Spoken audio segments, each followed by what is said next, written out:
नमस्कार। उत्तराखंड एक्सप्रेस में आप सभी का स्वागत है। मैं हूं नीलू। करते हैं खबरों की शुरुआत। तो मुख्यमंत्री पुष्कर सिंह धामी आज बद्रीनाथ धाम जाएंगे। सीएम धामी सुबह 8:55 पर बद्रीनाथ धाम पहुंचने वाले हैं, जहां पर सीएम सुबह 9 बजे से 10 बजे तक विशेष पूजा अर्चना करेंगे। इसके बाद 10:15 बजे के आसपास सीएम देहरादून के लिए वापस लौट जाएंगे। सीएम धामी सुबह 8:55 पर बद्रीनाथ धाम पहुंचेंगे और 1 घंटे तक मंदिर परिसर में विशेष पूजा अर्चना करने वाले हैं। सीएम धामी के साथ मंत्री हरक सिंह रावत भी पहुंच रहे हैं। सीएम के दौरे को लेकर प्रशासन ने तैयारियां पूरी कर ली है।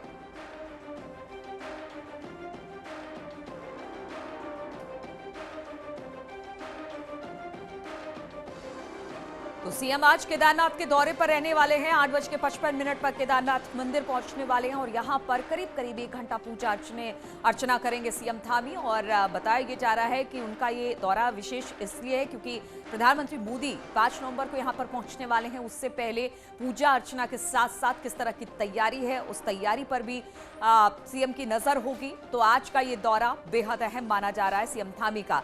8:55 पर पहुंचेंगे केदारनाथ धाम। वहां पर 1 घंटे पूजा अर्चना के करेंगे सीएम धामी। और बताया जा रहा है कि जो वहां पर मोदी जी के आने की तैयारियों को लेकर जो इस वक्त काम चल रहा है उसको भी देखेंगे कि किस तरह की तैयारी वहां पर चल रही है, क्योंकि 5 नवंबर को प्रधानमंत्री वहां पर पहुंचने वाले हैं। उससे पहले तैयारियों का जायजा लेंगे आज मुख्यमंत्री धामी।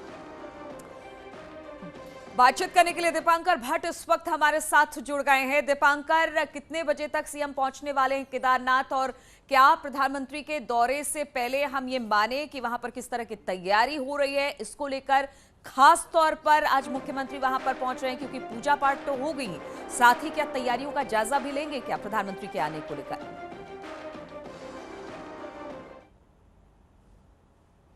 नीलू, ये दौरा खास तौर पर आज बद्रीनाथ धाम का है और बद्रीनाथ में मुख्यमंत्री का ये पहला दौरा है अभी इस कार्यकाल में, जो पुष्कर धामी का कार्यकाल है। और बद्रीनाथ के कपाट 20 नवंबर को बंद होने हैं, केदारनाथ के कपाट 6 नवंबर को बंद होने हैं। प्रधानमंत्री 5 तारीख को केदारनाथ पहुंच रहे हैं, लेकिन बद्रीनाथ में मुख्यमंत्री का ये कार्यक्रम लगा है और बद्रीनाथ में 1 घंटे पूजन का कार्यक्रम है, दर्शन का कार्यक्रम है बद्रीनाथ धाम में। और बद्रीनाथ धाम की भी अपनी एक विशेष महत्ता है। 4 धाम में सबसे बड़े धाम में बद्रीनाथ धाम को माना जाता है और यहाँ पर खासतौर वैष्णव संप्रदाय या हिंदुओं की एक बड़ी आस्था यहां से जुड़ी हुई है। तो मुख्यमंत्री यहां पर पहुंच रहे हैं। दूसरी बात यह भी है कि जो देवस्थानम बोर्ड को लेकर एक खासी नाराजगी रही, उसमें बड़ी नाराजगी जो तीर्थ पुरोहितों की रही वो बद्रीनाथ के तीर्थ पुरोहितों की भी रही। और प्रधानमंत्री 5 तारीख को केदारनाथ आने वाले हैं, तो उससे पहले देवस्थानम बोर्ड को लेकर क्या मूड भांपने की कोशिश है तीर्थ पुरोहितों का, क्योंकि कहीं पर भी सरकार ये नहीं चाहेगी कि कहीं पर कोई नाराजगी की बातें आए। खासतौर पर आज शाम में 5 बजे कैबिनेट भी है और माना यह जा रहा है कि जो देवस्थानम बोर्ड को लेकर अंतरिम रिपोर्ट सौंपी गई है उस रिपोर्ट को आज कैबिनेट में टेबल किया जा सकता है। हो सकता है देवस्थानम बोर्ड को लेकर कोई फैसला भी हो। तो मुख्यमंत्री एक तरफ तो पूजन दर्शन का उनका कार्यक्रम है ही, इसके अलावा दूसरी बात यह भी है कि बद्रीनाथ को लेकर भी मास्टर प्लान पर काम चल रहा है। जिस तरह केदारनाथ में काम चल रहा है, प्रधानमंत्री ने वहां कर लेकर एक मास्टर प्लान तैयार किया है। खुद प्रधानमंत्री की मॉनिटरिंग में मास्टर प्लान तैयार हुआ है। लेकिन 5 तारीख को यहां पर शिलान्यास का कोई कार्यक्रम होगा फिलहाल अभी तय नहीं है। लेकिन हाँ, यह जरूर है कि आने वाले सीजन में किस तरीके से बद्रीनाथ में मास्टर प्लान को वर्कआउट किया जाएगा, कैसे वहां पर काम होगा, इसको लेकर भी मुख्यमंत्री वहां पर स्थितियों को भांप सकते हैं। तो पूजन दर्शन भी होगा, तीर्थ पुरोहितों के मूड को भी भांपेंगे और आगे बद्रीनाथ के मास्टर प्लान पर किस तरीके से काम होना है बद्रीनाथ में, उसको भी मुख्यमंत्री वहां पर देखेंगे। नीलू, बिल्कुल, केदारनाथ तो जाने वाले हैं, लेकिन उससे पहले बद्रीनाथ आज पहुंचने वाले। 8:55 पर मुख्यमंत्री वहां पहुंच जाएंगे, पूजा अर्चना करेंगे और जिस तरह से दीपांकर बता रहे थे कि वहां पे पंडित पुरोहितों का मूड भी भांपेंगे। और 4 धाम यात्रा में बद्रीनाथ बेहद अहम धाम है, वहां पर जो विकास कार्य चल रहा है उसका भी जायजा लेंगे। बहुत बहुत शुक्रिया आपका दीपांकर हमारे साथ जुड़ने के लिए। और आंचल अमृत योजना का शुभारंभ, आंचल अमृत योजना का आज से शुभारंभ हो रहा है। सीएम धामी इसका शुभारंभ करने वाले हैं। दोपहर 12:30 बजे दून में यह कार्यक्रम रखा गया है। शाम 5 बजे धामी कैबिनेट की मीटिंग सचिवालय में होगी और यह मीटिंग काफी अहम मानी जा रही है। तो आज से आंचल अमृत योजना का शुभारंभ और योजना की शुरुआत आज से हो जाएगी। सीएम धामी इसका शुभारंभ करने वाले हैं। दोपहर 12:30 बजे दून में यह कार्यक्रम रखा गया। शाम 5 बजे धामी कैबिनेट की मीटिंग सचिवालय में होने वाली है। और बद्रीनाथ धाम में यात्रा में अब बस कुछ दिनों का समय ही बचा है। सीमित तीर्थयात्रियों की संख्या में इजाफा देखने को मिल रहा है। हालांकि इस दौरान बद्रीनाथ के मुख्य पड़ाव जोशीमठ में जाम से तीर्थयात्री परेशान हो रहे हैं। बताया जा रहा है कि बाईपास रोड के नहीं खुलने के कारण बाजार में जाम की स्थिति बनी हुई है और रोजाना श्रद्धालुओं को इससे जूझना पड़ रहा है। और पहाड़ों में लगातार मौसम का मिजाज बदल रहा है। निचले इलाकों में जहां पर हल्के हल्के बादल छाए हुए हैं, तो वहीं ऊंचाई वाले इलाकों में बारिश और बर्फबारी देखने को मिल रही है। बद्रीनाथ धाम में बुधवार को अचानक मौसम बदलने के साथ ही बर्फबारी हुई। अभी तक केवल धाम की पहाड़ियों में ही बर्फबारी हो रही थी, लेकिन बुधवार को बद्रीनाथ धाम में भी सीजन की पहली बर्फबारी देखने को मिली, जिससे धाम में और कड़ाके की ठंड पड़ने लगी है। वहीं नगर पंचायत ने जगह जगह अलाव की भी व्यवस्था की है, जिससे वहां आने वाले श्रद्धालुओं को राहत मिल सके। और पिथौरागढ़ में दारमा घाटी में जमकर बर्फबारी हुई है। भारी बर्फ गिरने से दारमा घाटी में बसे ग्रामीणों की दिक्कतें बढ़ गई हैं और इन दिक्कतों के बीच दारमा घाटी को जोड़ने वाली जो रोड है वो जगह जगह यहां पर लैंडस्लाइड के कारण बंद हो चुकी है। रोड बंद होने से सबसे अधिक दिक्कत बीमार लोगों को हो रहा है। दारमा घाटी में 3 साल का बच्चा बीमार है, जिसे इलाज की तत्काल जरूरत है। प्लीज आप लोग से अनुरोध करता हूं कि निवेदन करता हूं। और भारत चीन सीमा को जोड़ने वाले एनएच की हालत बीते दिनों हुई बरसात से काफी खराब हो चुकी है। जगह जगह सड़क जो है वो क्षतिग्रस्त होने से वाहन और वाहन स्वामी जान जोखिम में डालकर सफर करने को मजबूर है। भारत चीन सीमा को जोड़ने वाली मलारी राष्ट्रीय राजमार्ग पर सालधार और रैणी के बीच में सड़क जो है वो क्षतिग्रस्त है और मोटी मोटी दरारें पड़ चुकी हैं, जिससे वहां बड़े हादसे भी हो सकते हैं। वहीं बीआरओ युद्ध स्तर पर सड़क को ठीक करने में जुटा हुआ है। वहीं प्रशासन भी मौके पर पहुंचकर हालातों का जायजा ले रहा है।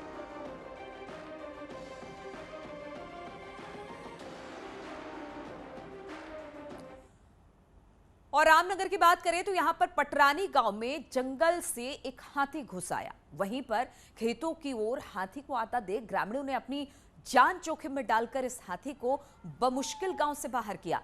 बताया जा रहा है कि हाथी गुस्से में नहीं था, इसलिए खामोशी से वहां से चलता बना।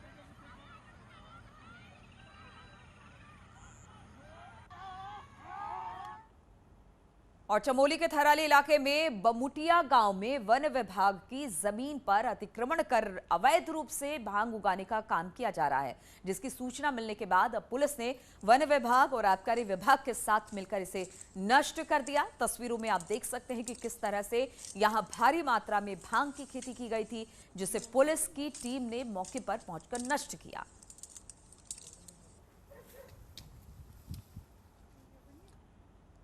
और देहरादून के प्रेमनगर में दिल दहला देने वाली एक घटना सामने आई है। यहां पर एक 17 साल की लड़की की गला रेतकर हत्या कर दी गई।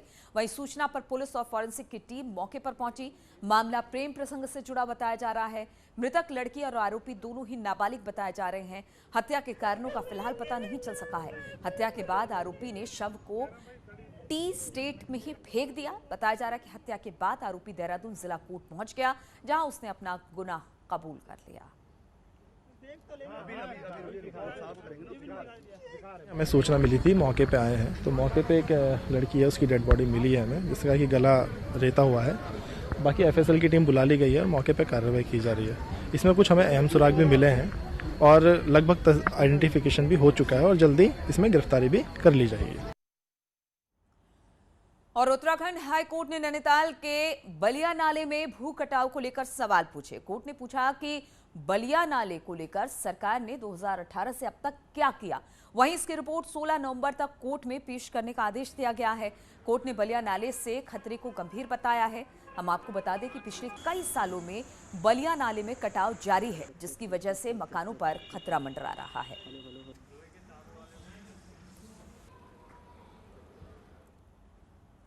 और देहरादून में हाथियों की आबादी क्षेत्र में आने से रोकने के लिए हरिद्वार वन प्रभाग ने बोट पेट्रोलिंग शुरू की है। प्रमुख वन संरक्षक राजीव भरतरी ने हरिद्वार पहुंची और फिर बोट पेट्रोलिंग को हरी झंडी दिखाई। हरिद्वार वन विभाग का बड़ा क्षेत्र आबादी से लगा हुआ है, जहां आए दिन हाथी और दूसरे जंगली जानवरों के आने की घटनाएं होती हैं। ऐसे में वन कर्मियों के लिए वाहनों से पेट्रोलिंग करना मुश्किल होता है, जिसके लिए बोट पेट्रोलिंग शुरू की गई है। उत्तराखंड जल पुलिस वन कर्मी को मोटर बोट चलाने की ट्रेनिंग दे रही है। हरिद्वार वन प्रभाग द्वारा ये एक बोट पेट्रोलिंग का इनिशिएटिव लिया गया है और उत्तराखंड जो है, हमारे यहाँ पे अनेक नदियाँ हैं और जो हमारा संघर्ष है वो चाहे वो पर्यटन की आवश्यकता हो, लोगों की आवासीय आवश्यकता हो या वन्य जीवों की आवश्यकता हो, सबसे ज़्यादा नदियों के तट पर है। और रुकेंगे यहाँ पर छोटे से ब्रेक के लिए।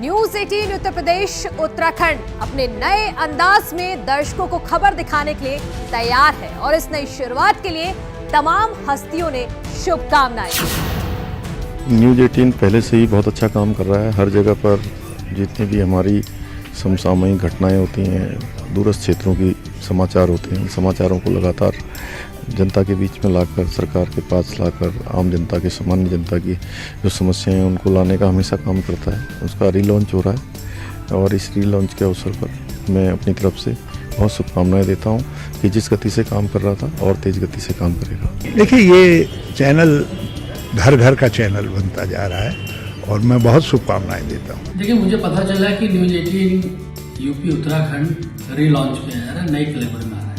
मैं बहुत बहुत बधाई देता हूँ, शुभकामनाएं देता हूँ न्यूज 18 की टीम को। मैं न्यूज 18 का एक लंबे समय से दर्शक रहा हूँ यूपी उत्तराखंड का, और मैंने देखा है कि न्यूज 18 यूपी उत्तराखंड जन सरोकारों को उठाता रहता है, यहाँ की जनता की समस्याओं को लगातार उठाता रहता है और उसमें वह सफल भी हुआ है।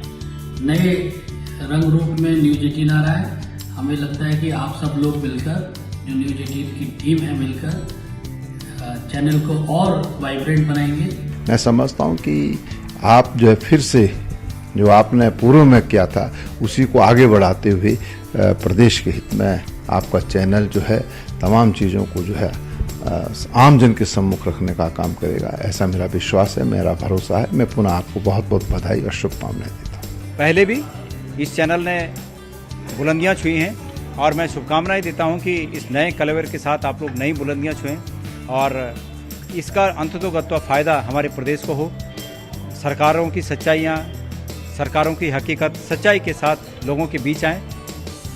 ये परमेश्वर आपको शक्ति दे कि निर्भीकता से आप इस पत्रकारिता के काम को आगे बढ़ाते रहें और नई बुलंदियों को स्थापित करें।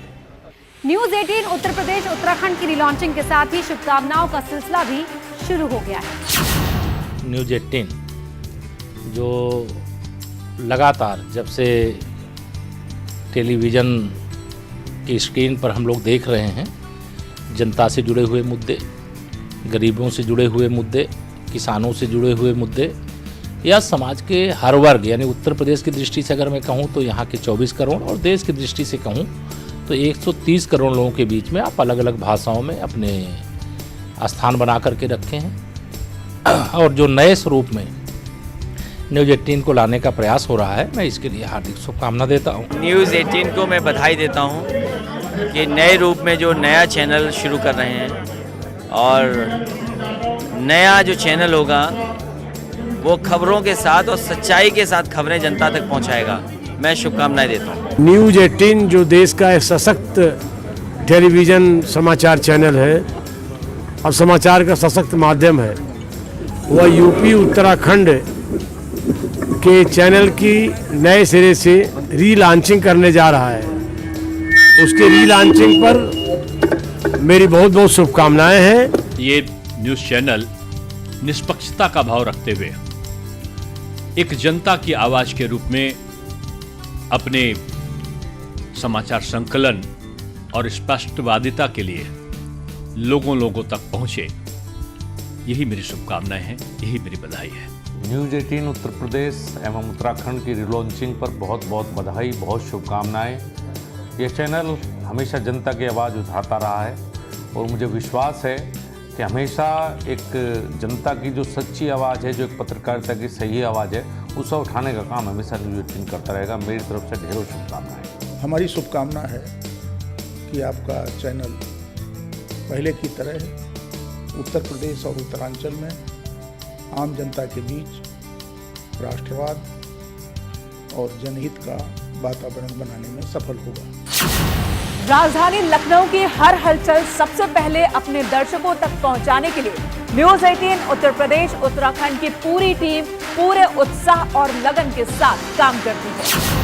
मैं अलाउद्दीन आपको बताऊंगा क्या कहता है विपक्ष। हर खबर से मैं आपको रखूंगा खबरदार। क्या होगा कांग्रेस का अगला कदम, मैं राजीव सिंह आपको बताऊंगा। यूपी के हर अपराध और अपराधियों को दिए गए यूपी पुलिस के हर जवाब की जानकारी मैं ऋषभ आपको लखनऊ से दूंगा। मैं अनामिका सिंह आपको बताऊंगी लखनऊ से बीजेपी से जुड़ी हर खबर। पक्ष के साथ क्या कहता है विपक्ष, मैं मोहम्मद शबाब आपको बताऊंगा हर खबर। मैं हिमांशु शुक्ला औद्योगिक नगरी गौतम बुद्ध नगर की हर खबर से रखूंगा अपडेट। मैं आपके लिए लेकर आऊंगी खबरों का सुपर डोज। 5 मिनट में 25 खबरें।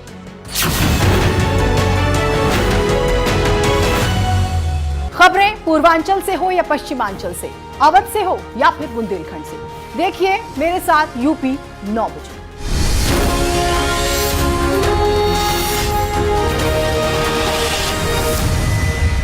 उत्तर प्रदेश में प्रश्न हजार उठाएंगे हम उन्हें बार बार। खबरों का पूरा दम देखिए 10 का दम।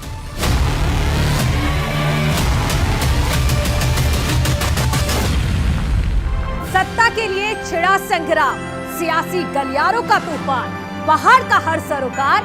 मेरे साथ देखिए अपना उत्तराखंड।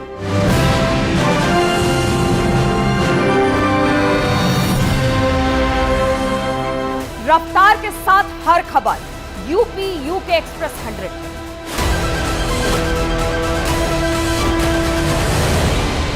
खबर छोटी हो या बड़ी, जिन खबरों का आपसे है सरोकार, देखिए मेरे साथ खबर दमदार।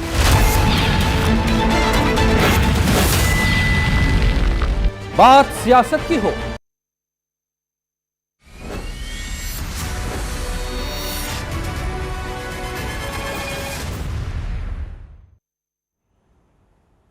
टिहरी जिले में राशन डीलरों की हड़ताल खत्म होने से बड़ी राहत मिली है और दिवाली तक सभी कार्ड धारकों को राशन मिलने की उम्मीद है। वहीं विभाग द्वारा 52 राशन डीलरों का चालान किया गया और 3 राशन डीलरों को सस्पेंड कर दिया गया। जिला खाद्य आपूर्ति अधिकारी का कहना है कि राशन डीलरों के खातों में राशन ढुलान का पैसा डाल दिया गया है और सभी डीलरों द्वारा अब गोदामों से राशन उठाया जा रहा है। 2 महीने के हड़ताल के चलते जो राशन नहीं मिल पाया है वो अब एक साथ दिया जाएगा और अगर किसी राशन डीलर द्वारा लापरवाही की गई तो फिर एक्शन लिया जाएगा। सभी गोदामों से अब राशन उठ रहा है और लोगों तक पहुंचेगा। ये 1 हफ्ते के अंदर मुझे लगता है ये राशन सभी को मिल जाएगा। और इस हड़ताल की प्रक्रिया में कुछ लोगों को हमने सख्त कदम उठाने पड़े हमें, जिसमें हमने टोटल 52 दुकानदारों का चालान किया था और इसी प्रक्रिया में 3 दुकानों को सस्पेंड भी किया है हमने। और उत्तराखंड में बीते दिनों आई आपदा का असर स्कूलों पर भी पड़ रहा है और प्रदेश में आपदा की वजह से 478 स्कूलों की बिल्डिंग नुकसान पहुंचा है, जिसके लिए एजुकेशन डिपार्टमेंट में शासन को 19 करोड़ का प्रस्ताव भेजा है। सबसे ज्यादा नुकसान अल्मोड़ा में 151 और नैनीताल के 58 स्कूलों में हुआ। वहीं पिथौरागढ़ में 37 और उधम सिंह नगर में 30 स्कूलों को नुकसान पहुंचा है। हालांकि फिलहाल स्कूलों को दूसरी तरफ शिफ्ट किया जा रहा है।